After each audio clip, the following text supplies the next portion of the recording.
Hi and welcome to Lois and Morgana Davidson Art. It's Lois here, and today I'm going to be painting a scene from my local coastline. This is a place called Hope Gap in East Sussex, and it's got this really dramatic sloping cliff facing out to sea, a chalk cliff. The painting is inspired by this photograph that I took. And I haven't tried painting this scene yet, so today's going to be an experiment. I shall speed my painting up and have it at a slight time lapse so it doesn't get too boring, and you can watch how I experiment with my normal colours, just playing around with this different composition. I'll be using cobalt blue, some raw sienna, some burnt umber, a bit of sap green, some Payne's grey, and towards the end I'll use a touch of cobalt turquoise and cad red. I'm using Milford cold pressed paper. It's taped to my board, and my board's at an angle of about 20 degrees. I'm going to be painting this to start with wet onto the dry page, so I have not pre-wet my paper. I'm going to paint the sky and the sea, cutting around the cliff to start with, just with a flat wash to get a nice sort of grey sky. And then I'll go in and start playing around and trying to get like the beach effects and the effects of the steps going down towards the beach from the cliff. And I will be adding a couple of people standing as a focal point on the stairs.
So that's my experimental watercolour study almost finished, and I think I've had varying degrees of success. I think some things are working here.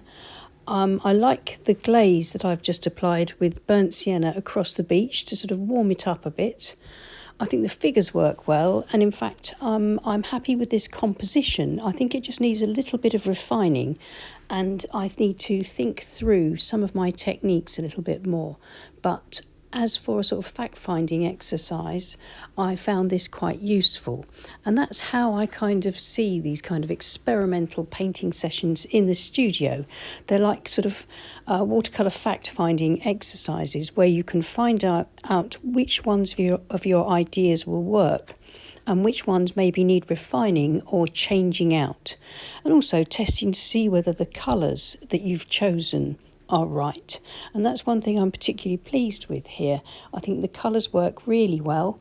I love the burnt sienna against the green sort of sward of grass across the top of that chalk cliff. And I really like the colour that I've used for the sea. That thin sliver of sea with a little bit of cobalt turquoise really works well. So thank you for joining me for another studio vlog, and I hope it's given you some ideas about the way to sort of practice landscapes that you haven't tried before, just to sort of play around and not worry about whether things go wrong, because that's all part of it. It's really important to find out what doesn't work. In fact, it's more important to find out what's not working than it is to confirm what's working, because that's the only way that you'll be able to move forward and progress with your watercolour journey. Well, thank you so much for watching. Please give us a thumbs up and subscribe to our channel if you haven't already. And thank you so much to everyone that supports the channel on Patreon. We really do appreciate you. And if you want to support the channel, please follow the links below. And I'll see you again soon. Take care and happy painting. Bye.